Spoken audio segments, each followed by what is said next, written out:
Mohon perhatiannya, acara akan segera dimulai. Dimohonkan para hadirin untuk mengaktifkan mode tekan pada telepon seluler Anda agar acara dapat berjalan dengan baik. Om Swastiastu.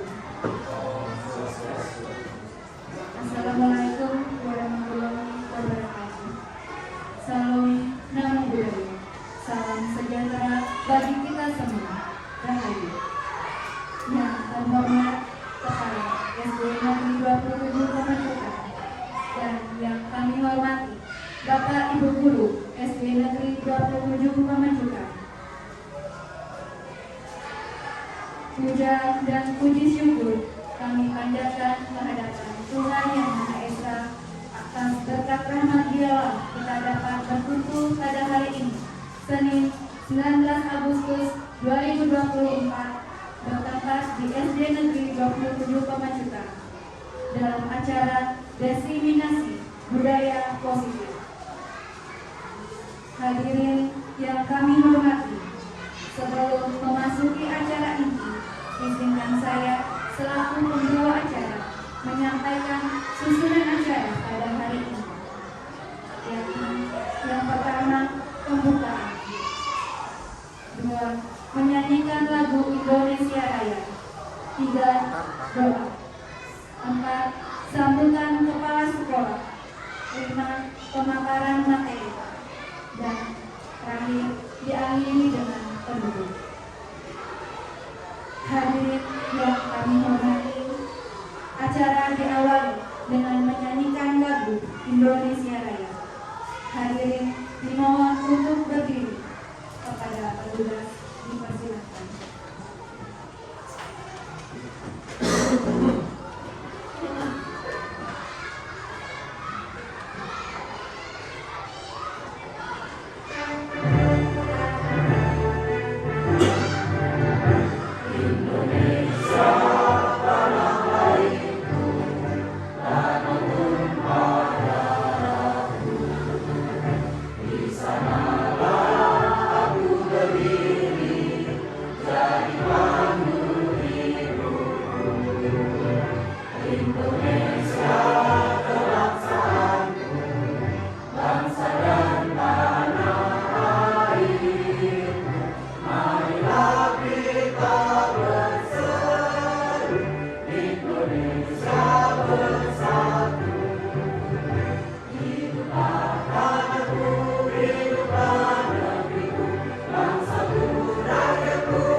Hadirin dimohon untuk tetap berdiri karena acara akan dilanjutkan dengan doa.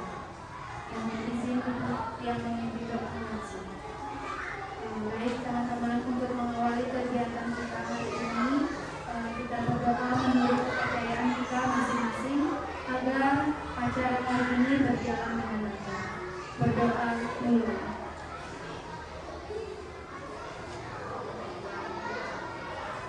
Doa selesai. Hadirin yang kami hormati, acara dilanjutkan dengan sambutan dari Ibu Kepala Sekolah. Hadirin dimohon duduk.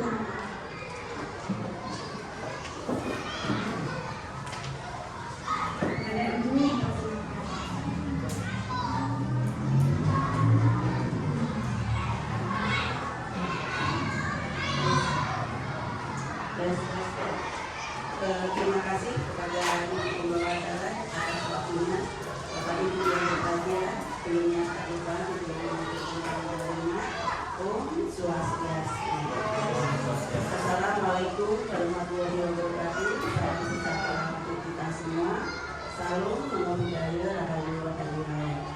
Bapak Ibu yang berbahagia, terima kasih atas kesempatannya. Ini juga waktunya Bapak Ibu sudah hadir di sini untuk mengikuti atau diseminasi penerapan budaya positif ya.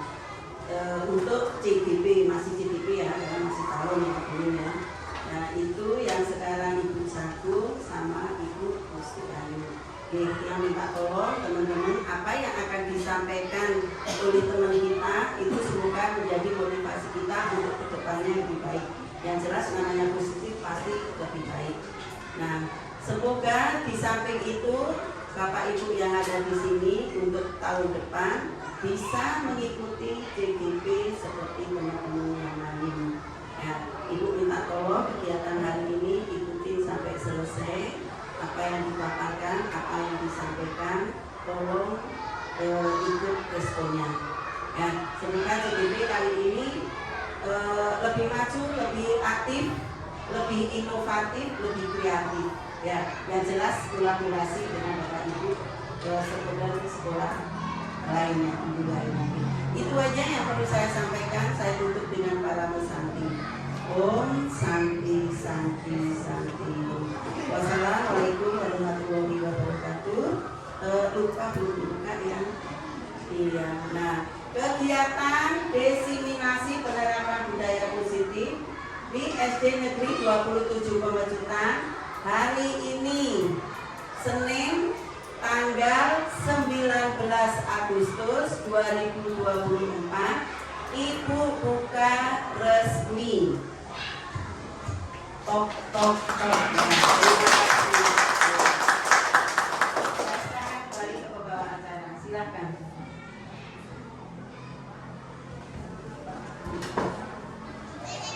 Demikian tadi sambutan dari kepala sekolah. Bapak Ibu yang kami hormati, demikianlah tadi pembukaan acara. Kami ucapkan terima kasih telah mengikuti acara pembukaan ini. Tiada tading yang tak lekat. Kami mohon maaf apabila ada penyampaian yang kurang berkenan. Akhir kata kami tutup dengan Wassalamualaikum warahmatullahi wabarakatuh. Salam menyambung budaya, salam sejahtera untuk kita semua. Rahayu. Hadirin yang kami hormati, acara dilanjutkan dengan pemaparan materi dari Ibu Gusti Ayu Puspayanti. Kepada Ibu Gusti Ayu dipersilahkan.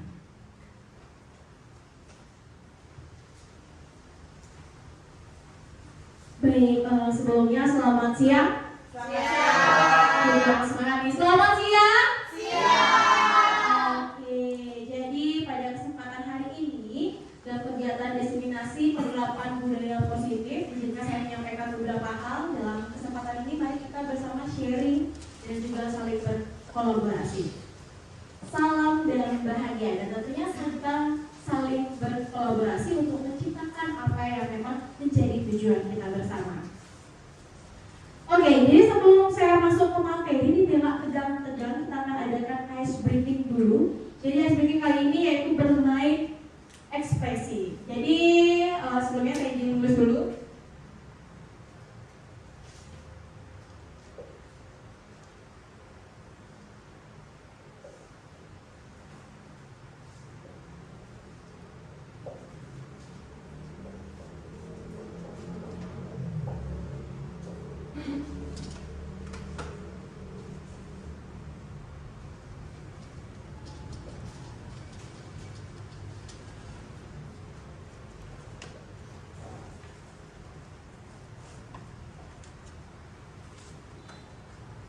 Oke. Nah, jadi ini ada A, I, U, E, dan O. Nah, jadi kita ekspresi kali ini adalah ketika nanti saya mengatakan A, jadi ekspresi Bapak Ibu adalah senang. A, gitu. Keluarkan ekspresi senangnya. Lalu ketika ada huruf I, itu dengan ekspresi takut. Gimana takutnya Bapak Ibu? Dan untuk ekspresi huruf U, itu adalah ekspresi sedihnya. Bagaimana ekspresi sedih dari Bapak Ibu atau itu bisa. Dan huruf E adalah ekspresi kaget, ya itu boleh. Dan kagum? Oke. Saya akan melihat ekspresi Bapak Ibu satu sama lain nantinya. Sudah siap? Oke, kita akan mulai ya. Oke, ini. Oke, lanjut. Oke, selanjutnya. Oke, sekarang ada hadapan dengan teman sebelahnya. Saya yang memandu ya, saya belakang. Jadi kalau Bapak Ibu harus berekspresi sesuai yang saya ucapkan. Oke, sudah siap? Oke, konsentrasi yang pertama A. I. U. E. O. E.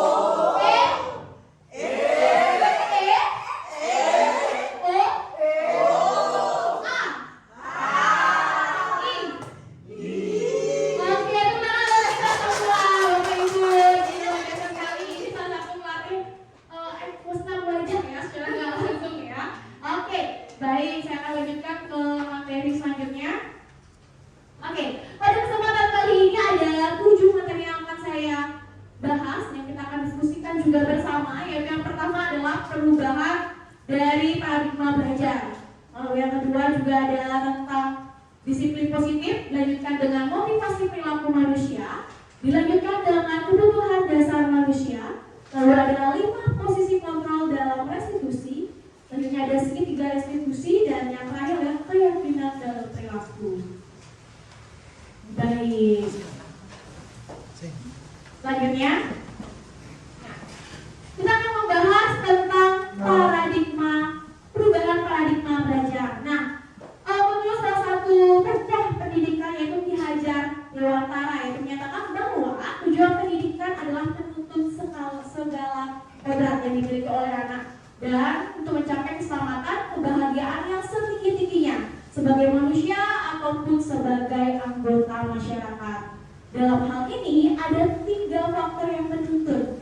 Yang pertama adalah yang tumbuh dalam kodrat alam dan kodrat zaman. Tentunya siswa akan terus bertumbuh sesuai dengan bagaimana kodrat zamannya dan juga kodrat alamnya.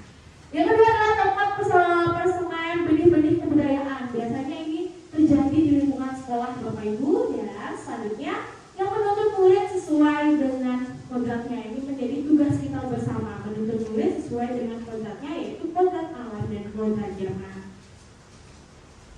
Baik, dalam perubahan paradigma belajar ini, yang tentunya ketika kita menciptakan lingkungan yang positif agar terbentuknya juga budaya yang positif, itu adalah suatu proses perjalanan pendidikan yang harus kita jalani.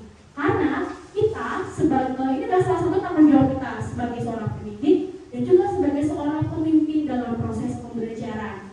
Nah, suatu lingkungan yang aman dan nyaman akan memberikan kesempatan dan kebebasan untuk berproses bagi siswa kita belajar, mencari tahu segalanya, mengalami kesalahan dalam proses belajar, mengetahui kesalahannya dan juga menerima kesalahan dan juga mencari tahu bagaimana mengatasi dan proses yang dalam suatu pembelajaran untuk menyerap apa yang menjadi tujuan mereka.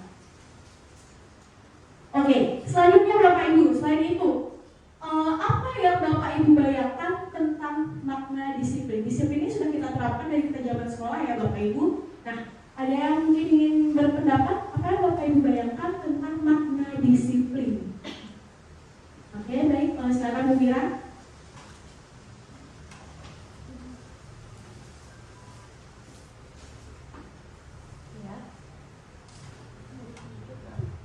Ya, terima kasih Bu Gung. Jadi menurut saya disiplin itu tidak bisa kita lepaskan dari sikap yang teratur dan terarah. Oke, sikap yang teratur dan terarah. Terima kasih Bu Mira.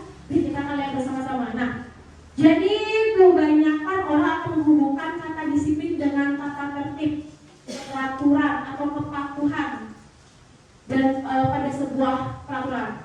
Nah, dalam budaya kita, kata disiplin ini biasanya adalah sesuatu yang dilakukan oleh seseorang ya untuk mendapatkan kepatuhan dari orang lain tersebut. Cenderungnya menghubungkan kata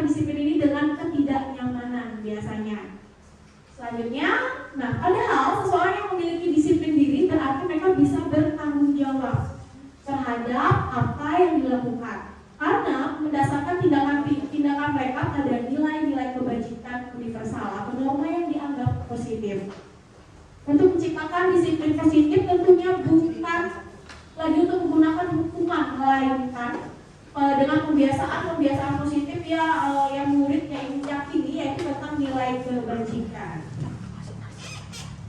Nah, tadi sempat menyinggung sedikit nih tentang nilai-nilai kebajikan. Nah, nilai kebajikan itu adalah merupakan nilai yang disepakati bersama, terlepas dari suku bangsa, agama, bahasa maupun latar belakangnya. Ada contoh nilai kebajikan dari institusi atau organisasi. Yang pertama itu ada profil pelajar Pancasila yang sekarang lagi digiatkan semangat-semangatnya untuk menerapkan ini, yaitu diantaranya adalah beriman dan bertakwa kepada Tuhan Yang Maha Esa dan berakhlak mulia, berkebinekaan global, gotong royong, mandiri, kreatif, dan yang terakhir ada bernalar kritis. Selanjutnya dari Ibo itu adalah toleransi, rasa hormat, integritas, mandiri, menghargai, antusias, empati, keingintahuan, kreativitas, kerjasama, percaya diri, dan komitmen. Dan yang terakhir adalah keterampilan hidup, yaitu dapat dipercayai, lurus hati, pendengar yang aktif, tidak merendahkan orang lain, dan memberikan yang terbaik bagi diri. Baik, selanjutnya tentang disiplin positif ini. Terkadang kita melakukan sesuatu karena kita menghindari rasa sakit dan ketidaknyamanan. Tentunya, namun terkadang juga kita juga melakukan sesuatu untuk mendapatkan apa yang kita mau. Nah, tidak menutup kemungkinan bahwa kita sebagai manusia itu pasti ingin melakukan yang terbaik untuk kita. Takut yang namanya sakit, atau takut dengan rasa tidak nyaman, dan juga kita pasti melakukan sesuatu punya tujuan tersendiri yang ingin kita capai. Nah, Bapak Ibu, ini salah satu contohnya nih. Jika boleh saya tahu apa alasan Bapak dan Ibu hadir sekolah tepat waktu? Mungkin ada yang mau berpendapat? Baik, silakan Bu Eva. Terima kasih atas waktunya. Di sini saya akan coba menjawab alasan saya hadir tepat waktu ke sekolah itu adalah untuk menjadi contoh bagi murid-murid di sekolah.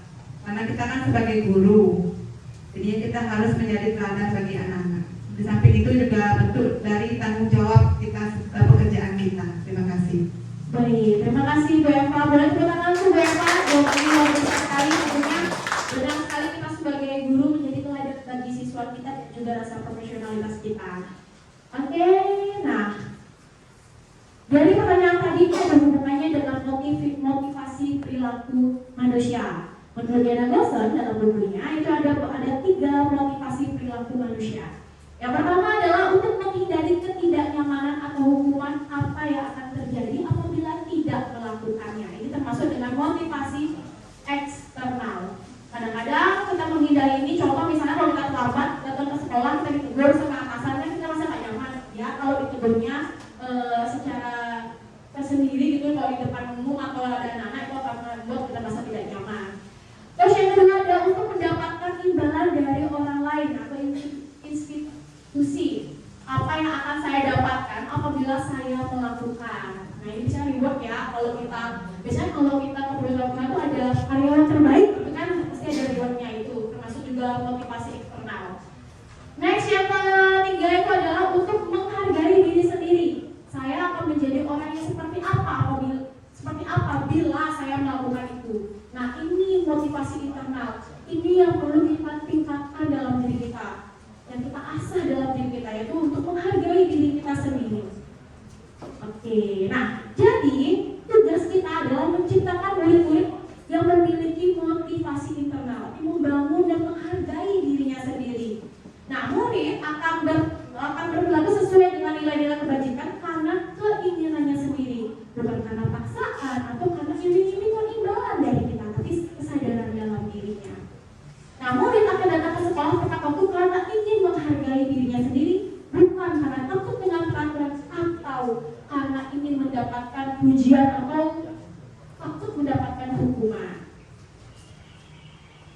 Oke, nah lalu Bapak Ibu pasti kita pernah dong melihat beberapa siswa kita yang terlambat. Lalu bagaimana jika murid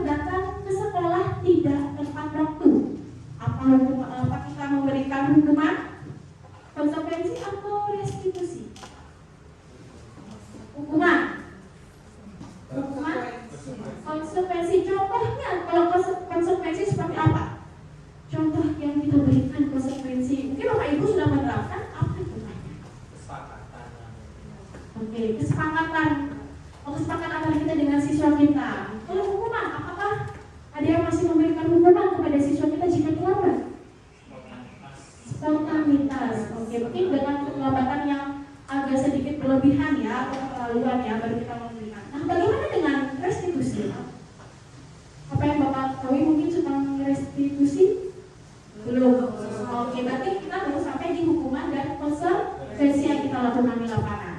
Baik, kita akan lanjut. Nah, restitusi. Restitusi itu adalah proses menciptakan kondisi bagi murid untuk memperbaiki kesalahan mereka, sehingga mereka bisa kembali pada kelompoknya dengan karakter yang lebih kuat, tidak mendownkan atau tidak membuat karakter mereka turun, tapi membangkitkan karakter mereka dengan mengetahui apa kesalahannya dan bagaimana cara mereka memperbaiki kesalahan mereka. Nah, restitusi juga merupakan proses kolaboratif yang mengajarkan murid untuk mencari solusi masalahnya untuk kesalahan mereka dan membantu murid berpikir tentang orang seperti apa yang mereka ingin menjadi, atau seperti apa yang mereka akan menjadi orang seperti apa ke depannya. Itu. Ini juga menurut pendapat dari dosen ya 2004. Oke, selanjutnya ada tabel restitusi, yaitu hukuman, konsekuensi, dan juga restitusi. Nah, kita akan bahas satu persatu. Yang pertama adalah hukuman. Hukuman itu adalah sesuatu yang menyakitkan tapi harus terjadi. Nah, kalau konsekuensi adalah sesuatu yang harus terjadi tapi tidak bisa menyakitkan. Lalu restitusi adalah merupakan pilihan. Lalu yang kedua ada kalau di hukuman tidak nyaman untuk murid atau anak untuk jangka waktu yang panjang. Biasanya hukuman itu memberikan ketidaknyamanan bagi siswa kita. Lalu selanjutnya adalah yang kalau di konsekuensi mencoba mengontrol anak dengan penguatan yang positif. Lalu kalau di restitusi adalah anak paham bahwa dirinya sendiri yang memegang kendali kontrol mereka. Lalu selanjutnya dampak pada murid. Nah, biasanya murid akan marah, rasa bersalah, rendah diri dan juga mengasingkan dirinya dan menjadi tertutup. Selanjutnya pada konsekuensi dia akan kehilangan haknya atau waktu jeda seorang diri, atau dia akan menahannya karena mungkin dia tidak bisa mengekspresikan dirinya. Lalu jika di restitusi, murid atau anak tidak kehilangan waktu namun bersemangat untuk memperbaiki dirinya karena mereka sudah tahu caranya untuk memperbaiki dirinya.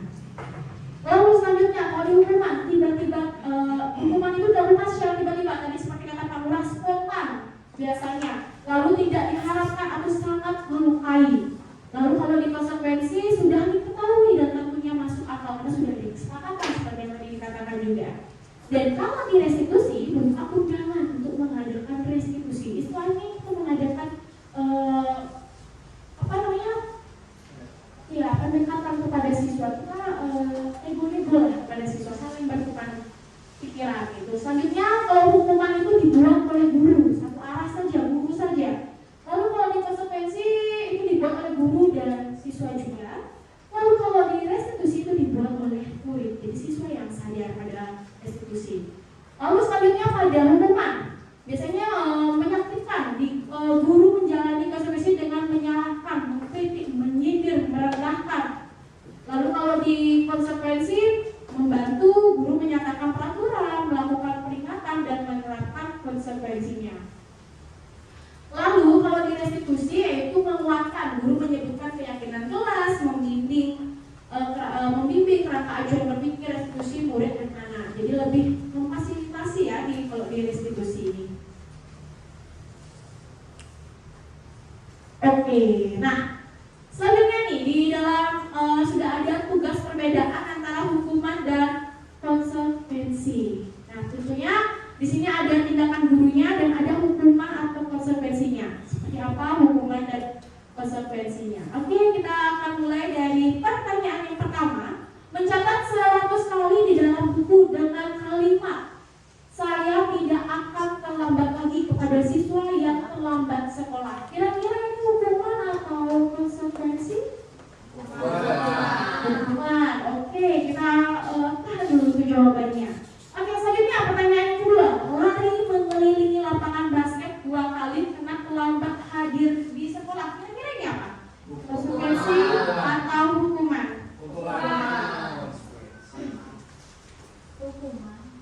hukuman, konsekuensi. Konsekuensi. Oke, selanjutnya murid diminta untuk push up sebanyak 15 kali karena tidak menggunakan masker ke sekolah. Hukuman? Yakin? Konsekuensi. Masih ada yang konsekuensi atau hukuman? Oke, setelah kita akan cek jawabannya sama-sama. Selanjutnya adalah menggantikan kertas tugas teman yang telah dicoret-coret. Konsekuensi. Selanjutnya, membersihkan tumpahan air di meja karena tersenggol pada saat belajar. Oke. Selanjutnya, murid disuruh untuk tidak mengenakan sepatu seharian di sekolah karena tidak menggunakan sepatu hitam. Hukuman. Oke, hukuman atau konsekuensi? Hukuman. Oke, sebentar kita akan cek sama-sama. Terus pertanyaan yang terakhir, lari mengelilingi lapangan basket 2 kali karena terlambat 10 menit untuk pelajaran PJOK. Konsekuensi? Ya, konsekuensi. Oke, kita akan cek sama-sama ya Bapak Ibu. Oke, yang pertama adalah mencatat 100 kali dalam buku dengan kalimat saya tidak akan lambat lagi. Karena ini bagi siswa yang terlambat datang sekolah ini termasuk hukuman ya Bapak Ibu ya. Selanjutnya lari mengelilingi lapangan basket 2 kali karena terlambat hadir di sekolah, ini juga termasuk hukuman. Lalu selanjutnya murid diminta untuk push up selama 15 kali karena tidak menggunakan masker ke sekolah, ini juga termasuk hukuman karena dilakukan spontan ya biasanya ya. Lalu untuk menggantikan kertas tugas teman yang telah dicoret-coret ini adalah konsekuensi. Jadi apa yang sudah dilakukan oleh siswanya dia harus bertanggung jawab. Selanjutnya adalah untuk membersihkan tumpahan air di meja tulis karena tersenggol pada saat belajar. Ini juga termasuk konsekuensi. Selanjutnya, murid disuruh untuk tidak mengenakan sepatu seharian di sekolah karena tidak mengenakan sepatu hitam. Ini juga termasuk hukuman. Ya, jadi masih ada pilihan lain sebenarnya ya. Selanjutnya terakhir adalah lari mengelilingi lapangan basket 2 kali karena terlambat 10 menit untuk pelajaran PJOK. Oke, ini konsekuensi atau hukuman? Konsekuensi. Ya, konsekuensi karena sudah ada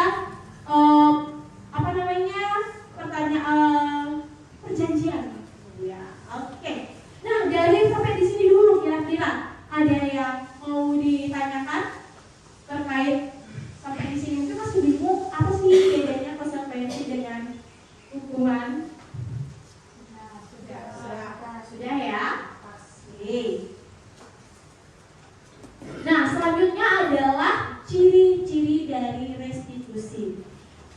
Restitusi adalah cara kita membuat kondisi atau mengkondisikan siswa kita untuk bisa dia memperbaiki apa yang sudah dia lakukan.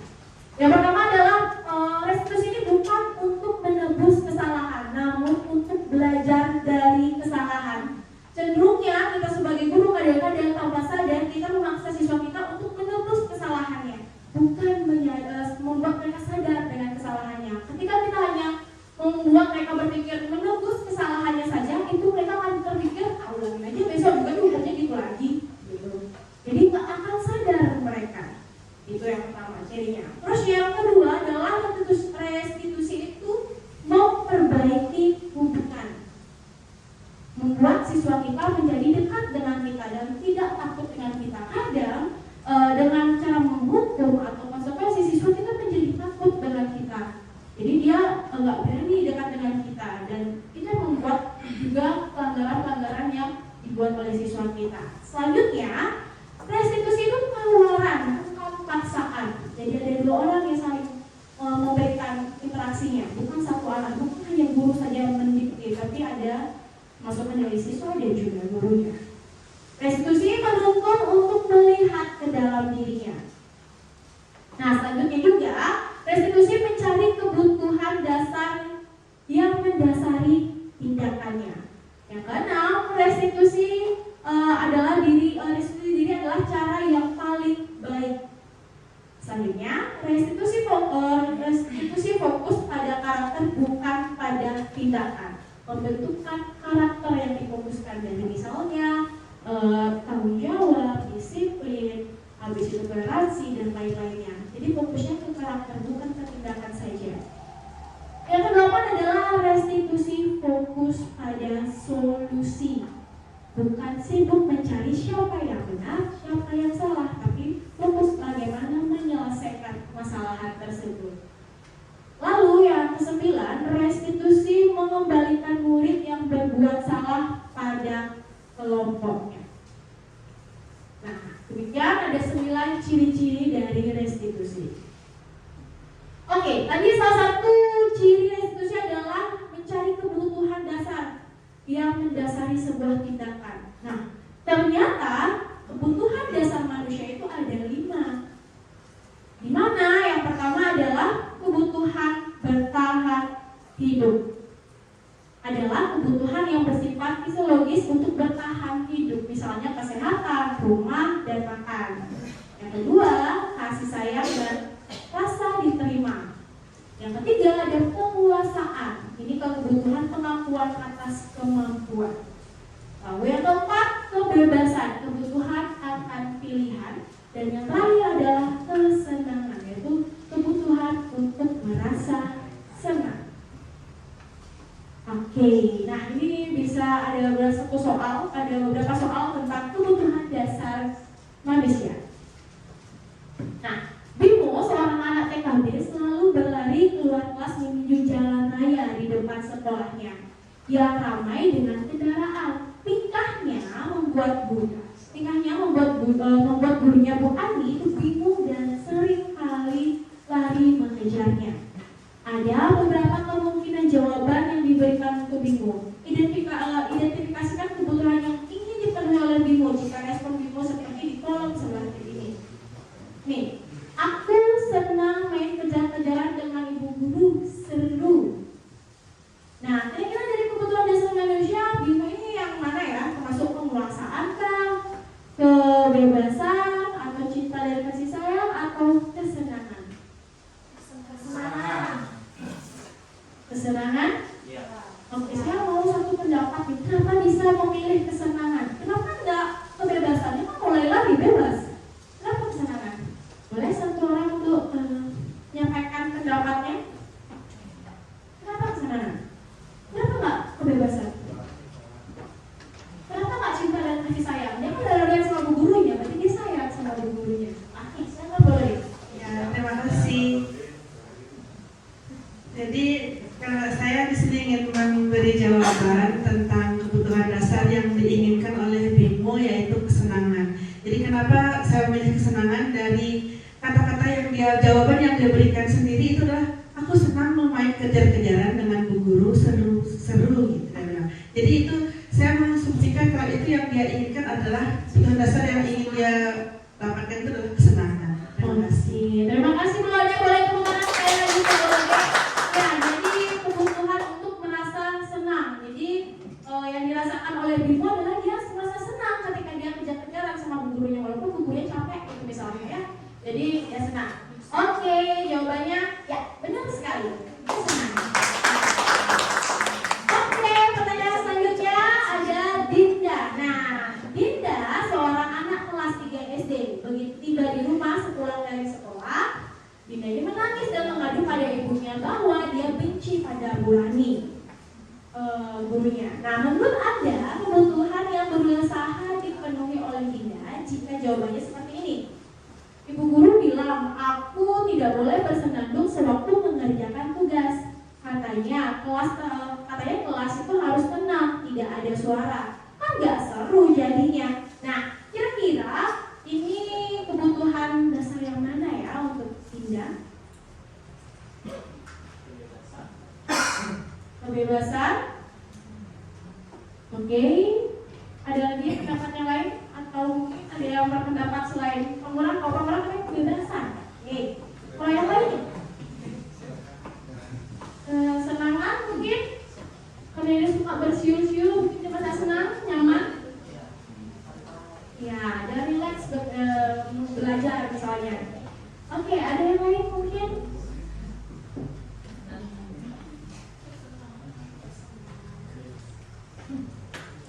Kebebasan sama semua dengan Kak Bora.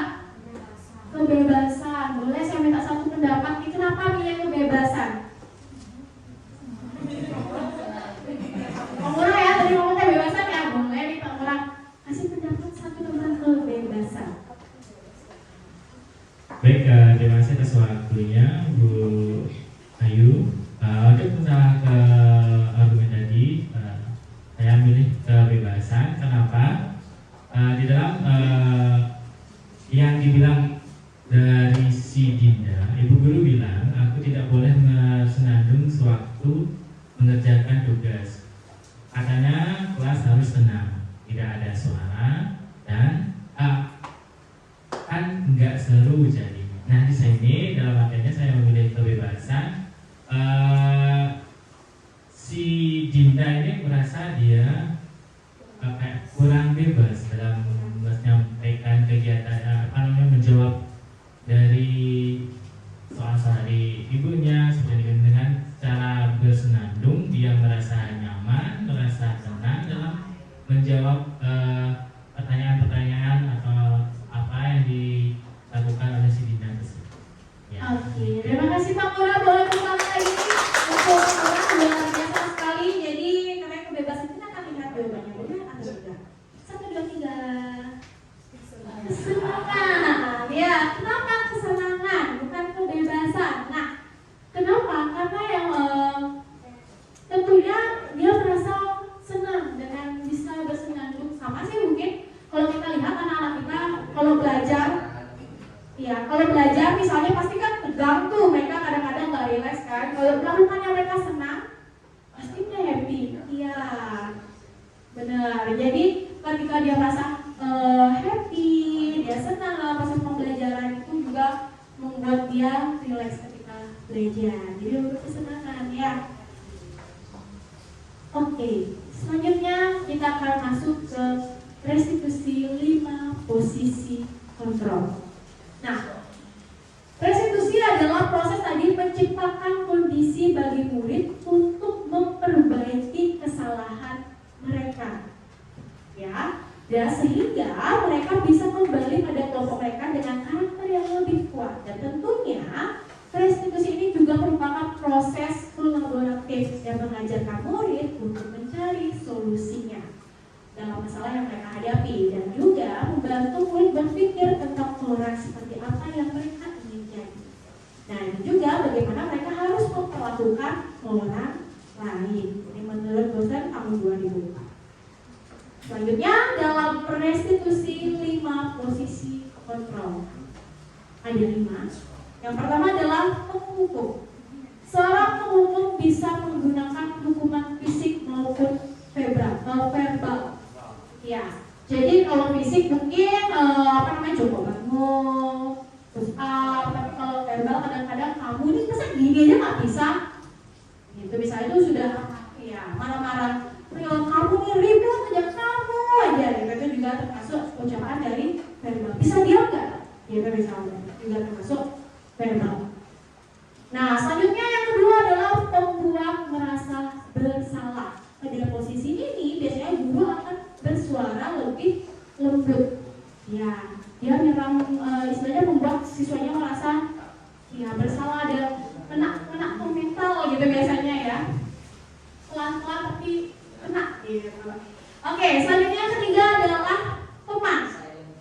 Yaitu guru pada posisi ini tidak akan menyakiti murid, namun akan tetap berupaya mengontrol muridnya melalui persuasi. Jadi membuat dirinya merasa seperti temannya.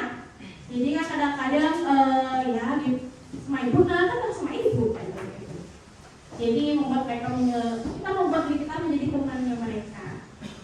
Lalu selanjutnya ada pemantau. Nah, kalau pemantau itu memantau berarti mengawasi.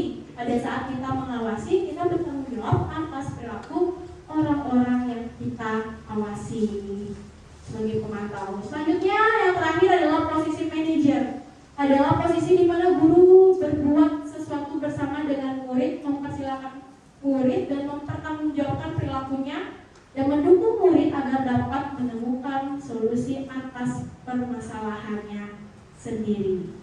Nah, ini biasanya diharapkan ya untuk menjadi seorang manajer. Oke, nah selanjutnya ini akan ada pembeda dari penghukum, pembuat rasa bersalah, teman, pemantau, dan juga manajer.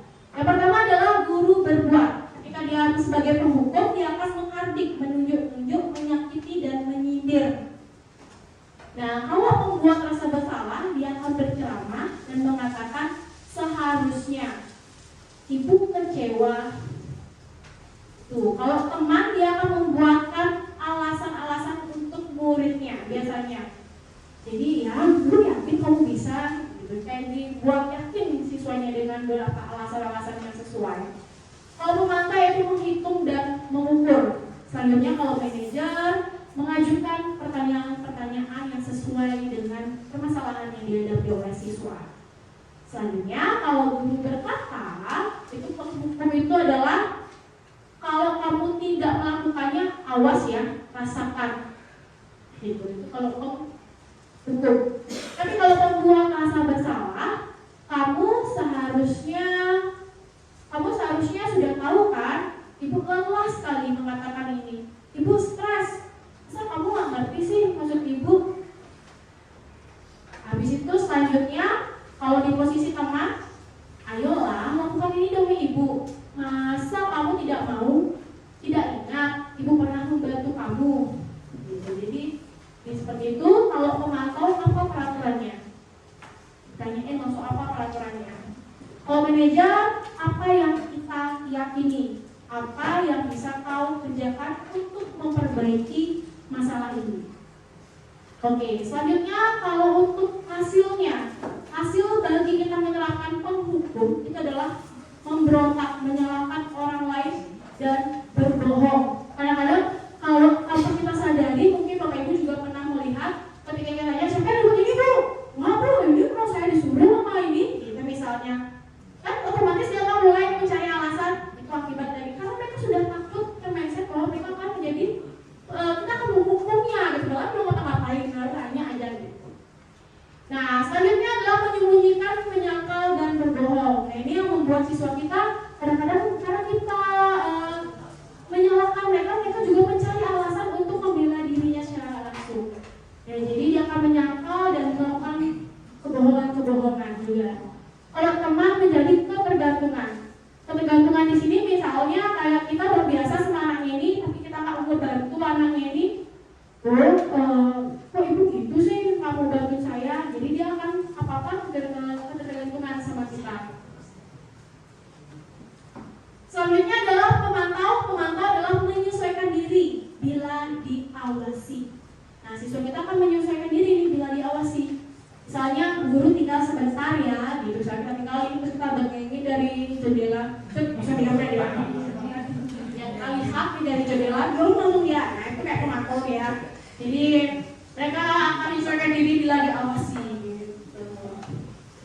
Selanjutnya manajer. Manajer adalah menguatkan pribadinya. Jadi kita menguatkan pribadi dari anak-anak kita sendiri ya. Oke, kaitannya dengan dunia yang berkualitas. Apa yang dituju dengan dunia yang mereka inginkan, yaitu untuk menghukum murid meletakkan guru di luar dunia berkualitasnya. Kadang-kadang dengan kita sebagai penghukum, mungkin Bapak Ibu pernah dulu punya guru yang killer, yang suka menghukum, pasti akan, oh bapak itu, aku dong, cuman sebenarnya beda nggak, bapak gitu misalnya. Terus kita ingat dan dia akan berada di luar kualitas kita. Kita tidak akan memuji bapak ibu guru itu, tapi kita akan hujat dia karena secara nggak langsung dia membekaskan ingatan kita tentang hukuman tersebut gitu. Lalu selanjutnya adalah kalau pembuat rasa bersalah adalah murid meletakkan guru di dalam dunia berkualitasnya. Ini masih dalam dunianya, istilahnya oh berkat ibunya ini saya bisa jadi sendiri dan lain-lainnya. Kalau teman itulah murid meletakkan gurunya di sebagai orang yang sangat penting di dunia berkualitasnya. Terus selanjutnya pemantau adalah murid meletakkan guru di peraturan dan hukuman di dunia berkualitasnya. Jadi lebih agak tegas jadinya biasanya identiknya ya. Selanjutnya manajer. Nah, kalau manajer murid meletakkan dirinya sebagai individu yang positif dalam dunia yang berkualitas. Jadi murid yang individu dia meletakkan dirinya sebagai individu yang positif, bukan gurunya tapi dirinya yang ditempatkan. Karena kembali lagi kita sebagai guru, seorang pemimpin pembelajaran itu adalah sebagai fasilitator mereka. Gitu. Jadi kita yang memwadahi mereka. Selanjutnya adalah murid berkata, biarin aja, nanti juga marah-marah lagi. Atau biasanya kalau siswa yang kita suka pelanggar, nah kan peraturan itu ada untuk dilanggar, gitu. Dia biasanya sengke gitu. Nah itu sama juga itu termasuk akibat dari penghukum. Selanjutnya adalah membuat rasa bersalah. Maafkan saya Bu, itu biasanya. Jadi berkata lalu kalau teman, saya pikir Bapak Ibu teman saya ternyata begitu ya. Ketika kita tidak sesuai dengan ekspektasi dari siswa kita, mereka berekspektasi bahwa kita akan selalu pro ke mereka, tapi ketika tidak sesuai, ya kita akan bersikap sesuai dengan tindakan kita. Ini kadang-kadang kalau tidak sesuai.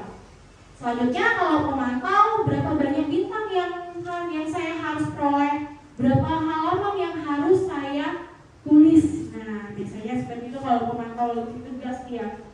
Terus selanjutnya manajer, bagaimana cara saya bisa memperbaiki keadaan, membuat mereka sadar tentang apa yang harus mereka lakukan dalam keadaan atau permasalahan yang mereka hadapi.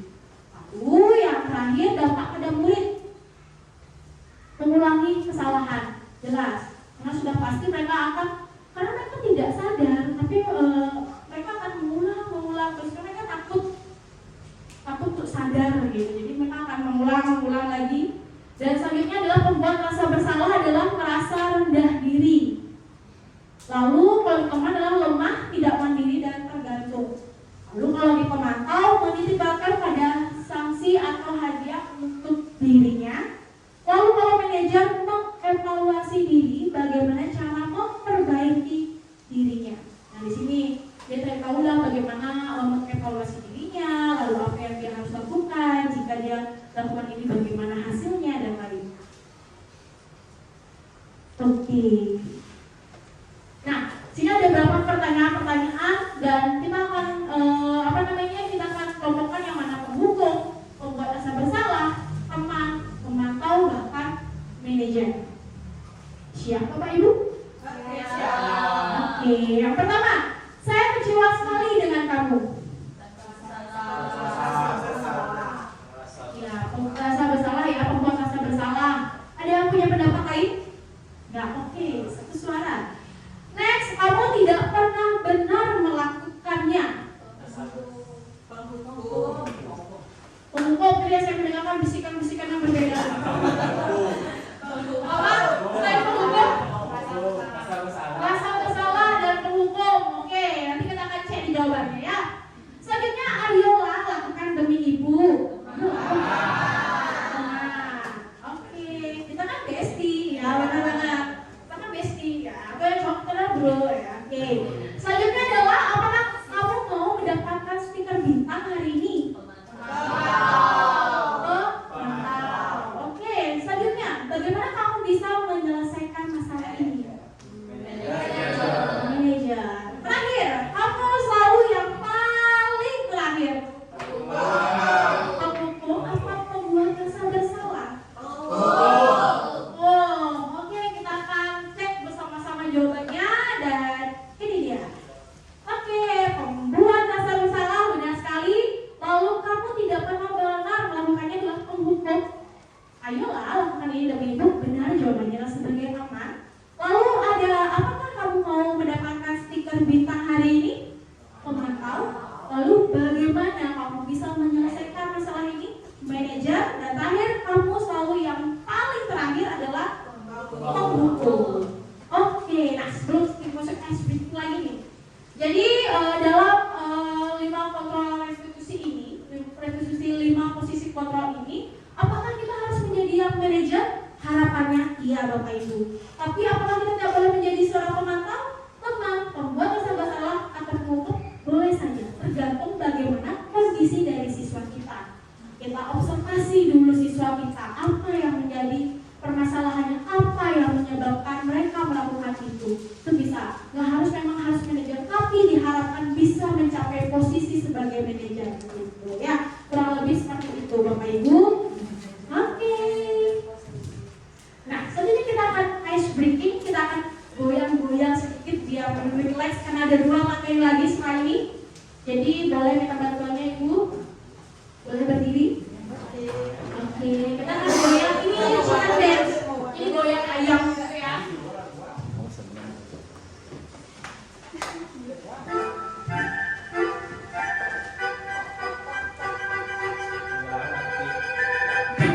Pulang ya.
Awalnya menstabilkan identitas, lalu dilanjutkan dengan validasi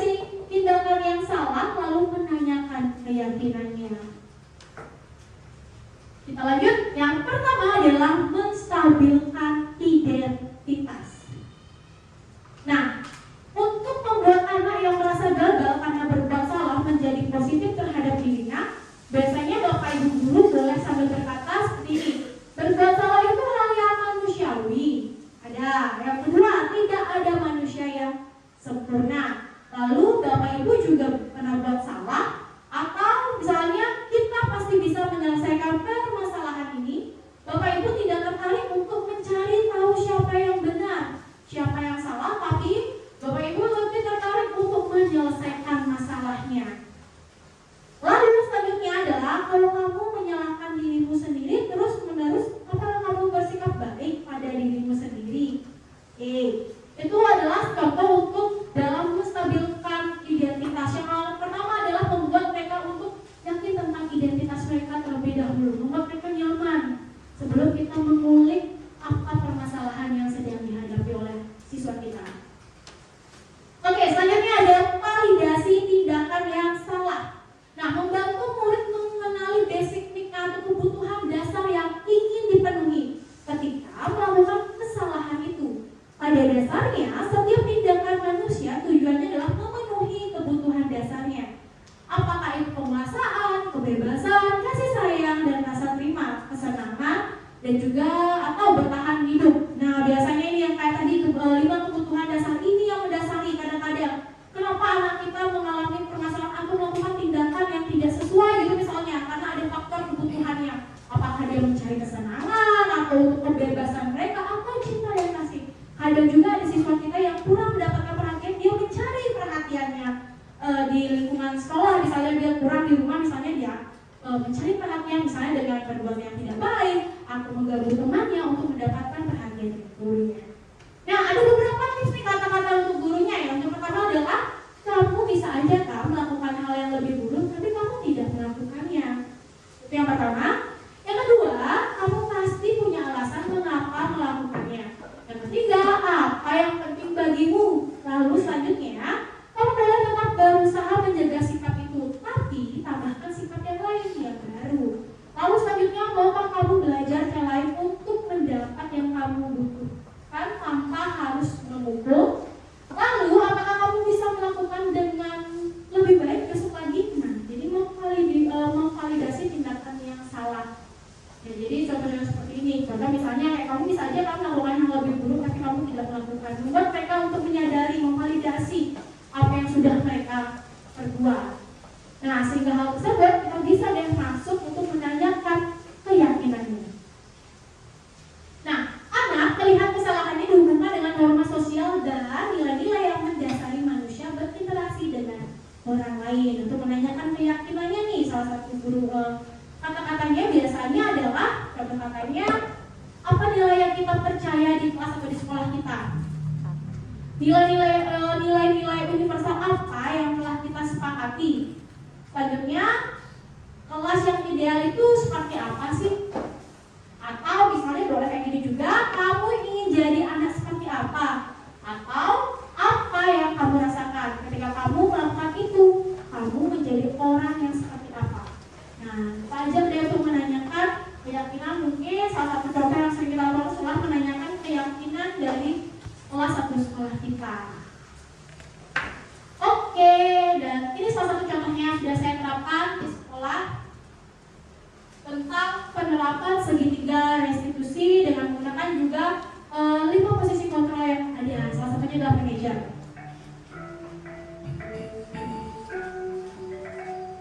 Oke, di mana mengajak siswa untuk bisa yang pertama ini ceritanya Deva ya. Deva tidak mengerjakan PR matematika.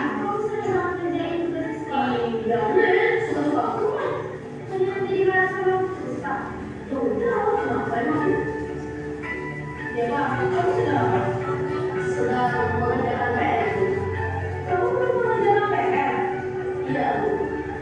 Deva, nanti dari sekarang kamu bersuka ya. Jadi terima kasih untuk sudah mengikuti kegiatan atau pembelajaran hari ini. Dan sekarang kamu pembelajaran hari ini yaitu sama-sama saling. Oke, ini sudah mulai masuk ke penanganan segitiga restitusi yang pertama. Ya, yang pertama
Tentu saya akan mulai. Ya, baik, jadi Eva sudah menyadari ya, dan juga sudah bisa melakukan tindakan apa yang kami lakukan dari kesalahan yang tidak dapat dibuat. Baik, terima kasih Eva, lain kali dapat ditemaninya. Dan Eva bisa berhasil. Terima kasih Eva. Baik.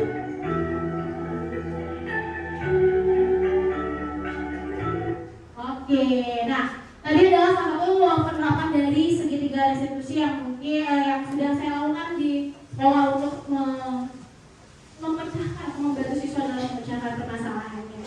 Oke, selanjutnya kita ke materi selanjutnya, yakni tentang keyakinan kelas. Jadi dalam video sempat ada saat menanyakan keyakinan. Nah, salah satunya adalah keyakinan kelas. Nah, mengapa keyakinan kelas? Mengapa tidak peraturan kelas saja? Ada dua pertanyaan nih. Mengapa kita memiliki peraturan tentang penggunaan helm pada saat mengendarai kendaraan roda 2 atau motor? Terus pertanyaan yang kedua adalah mengapa kita memiliki peraturan tentang penggunaan masker dan mencuci tangan setiap saat? Nah, kira-kira kalau untuk jawaban yang pertama itu mengapa kita melakukan peraturan itu? Yang ada dari Bapak Ibu guru yang mau berpendapat? Untuk tujuan keselamatan yang pertama. Oke, untuk tujuan keselamatan. Terus ada lagi yang pertama mungkin punya jawaban yang berbeda? Sama? Next, untuk jawaban nomor 2-nya, mengapa kita memiliki peraturan tentang penggunaan masker dan mencuci tangan? Kesehatan saja? Keselamatan. Ya, oke. Kita cek. Nah, jawaban yang paling mungkin mengapa kita memiliki peraturan tentang penggunaan helm pada saat mengendarai kendaraan roda 2 atau motor? Jawabannya iya, untuk keselamatan. Lalu yang pertanyaan kedua adalah untuk kesehatan dan keselamatan. Oke. Nah, selanjutnya nih, nilai-nilai keselamatan atau kesehatan inilah yang kita sebut dengan sebuah keyakinan. Nah, ini nilainya ini yang kita sebut dengan sebuah keyakinan. Kalau dirubah menjadi peraturan adalah siswa diwajibkan mencuci tangan sebelum makan, itu sebuah peraturan. Tapi kalau dengan kata-kata kesehatan dan keselamatan ini adalah sebuah keyakinan. Itu bedanya ya dengan peraturan. Oke. Nah, kalau keyakinan itu adalah nilai-nilai kebajikan universal yang disepakati secara tersirat dan tersurat, terlepas dari latar belakang suku, negara, bahasa maupun agama. Kegiatan-kegiatan apa saja yang bisa dilakukan agar dapat menentukan keyakinan suatu sekolah atau keyakinan kelas? Yang pertama, menciptakan program kebajikan. Lalu ada pembentukan keyakinan sekolah dan kelas. Itu biasanya dibuat di kelas ya dengan abstrak. Lalu juga ada peraturan lebih rinci dan konkret. Lalu ada beberapa pertanyaan-pertanyaan yang universal. Lalu juga ada pernyataan keyakinan kelas yang senantiasa dibuat dalam bentuk positif. Keyakinan kelas hendaknya tidak terlalu banyak sehingga mudah diingat dan dipahami oleh warga sekolah. Keyakinan kelas sebaiknya sesuatu yang dapat diterapkan di lingkungan tersebut. Semua warga kelas hendaknya ikut berkontribusi dalam pembuatan keyakinan kelas dalam berbagai curah pendapat. Oke, ini ada beberapa langkahnya, tapi langkahnya ini saya tuangkan dalam bentuk video. Jadi kita akan lihat sama-sama videonya seperti apa. Ini adalah pembuatan kesepakatan kelas.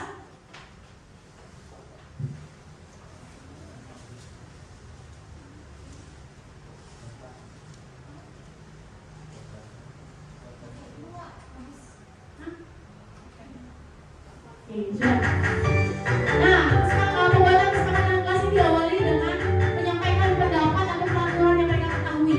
Mereka menulisnya, lalu menempelkan ada peraturan yang mereka telah ketahui. Jadi kayak tidak boleh ribut di kelas, datang tepat waktu dan lain-lainnya. Nah, ini peraturan-peraturan yang mereka ketahui. Kita bahas sama-sama. Lalu dari peraturan ini akan kita pindahkan kita kelompokkan nih ke nilai-nilai kebajikan. Contoh misalnya datang tepat waktu, tidak membuang sampah sembarangan gitu misalnya, termasuk disiplin yang mana, yang kesehatan yang mana, gitu, sesuai dengan itu. Lalu ulang sekali. Selanjutnya setelah itu, setelah selesai masuk itu kita masuk ke pengubahan kalimat positif dari kata zaman atau tidak itu kita hilangkan.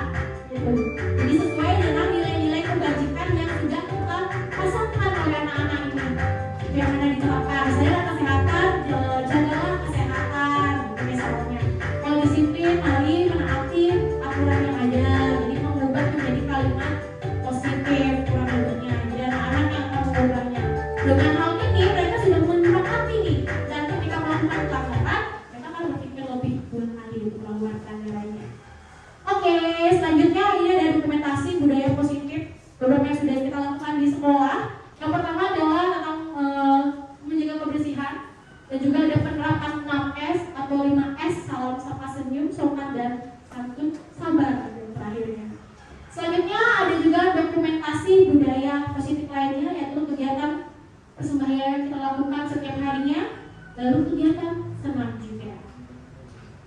Oke, terima kasih. Jadi demikian beberapa materi yang sudah saya sampaikan terkait dengan budaya positif. Untuk waktu dan tempat saya kembalikan kepada moderator. Terima kasih. Baik, luar biasa sekali ya Bapak Ibu teman-teman. Nah Bapak Ibu, demikian tadi pemaparan materi yang telah disampaikan terkait dengan penerapan budaya positif di sekolah kita ya. Nah Bapak Ibu, untuk acara selanjutnya adalah sesi tanya jawab. Yang buka satu orang penanya. Bagi Bapak Ibu yang belum paham mengenai pemaparan materi tadi bisa ditanyakan satu orang penanya. Dipersilahkan. Ya Pak Murad.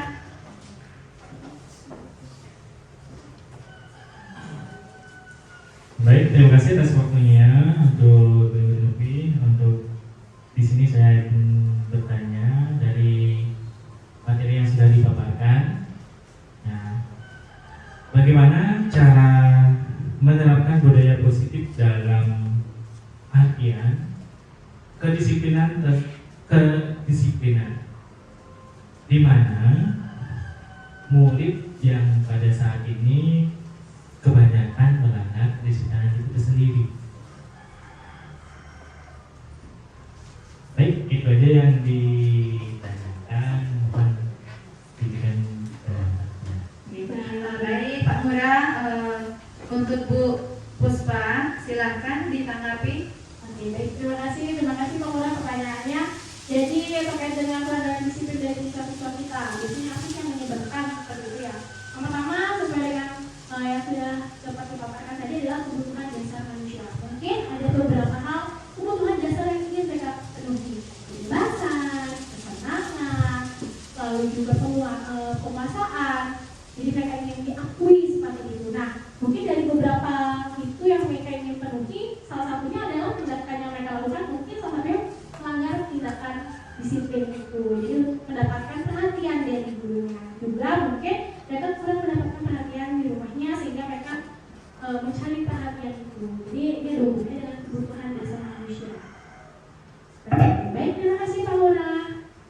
Baik, itu tadi jawaban dari Bu Puspa. Bagaimana Pak Murad? baik, sudah dimengerti. Baik, terima kasih.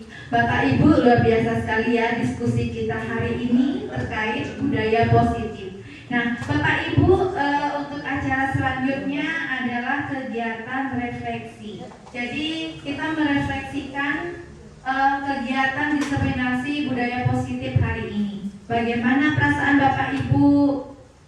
Hal baru apa yang Bapak Ibu dapatkan dari kegiatan diseminasi budaya positif hari ini? Silahkan. Ada yang ingin merefleksikan? Ya, Bu Lohde. Silahkan Bu Lohde. Ya, terima kasih waktunya. Jadi saya akan mencoba untuk merefleksikan tentang materi yang telah saya dapatkan hari ini. Jadi yang pertama, hal baru apa yang mengubah paradigma saya yang saya dapatkan. Jadi dari pemaparan tadi, hal baru yang saya dapatkan yaitu mengenai segitiga restitusi, di mana yang dulunya mungkin kita hanya menerapkan hukuman dan konsekuensi, ternyata saya sekarang mendapat pilihan yang lebih baik yaitu segitiga restitusi. Dan yang kedua, perasaan apa yang muncul selama mengikuti sesi ini? Tentunya saya merasa sangat senang mendapatkan ilmu baru dari CGP yang ada sekarang ya. Dan yang ketiga, peran Among seperti apakah yang saya telah lakukan selama mengikuti sesi ini, yaitu kami di sini berupaya untuk berkolaborasi dan memberikan juga pendapat-pendapat yang kita rasanya yakini untuk menambahkan materi yang kita terima. Dan saya akan menjadi Among yang seperti apakah setelah mengikuti sesi ini, kemungkinan jadi dengan saya mendapat ilmu kalau restitusi itu bagus, jadi kemungkinan kedepannya saya berusaha untuk menerapkan segitiga restitusi dalam pembelajaran. Itu saja, terima kasih. Ya, luar biasa sekali ya. Terima kasih Bu Lode untuk refleksinya hari ini.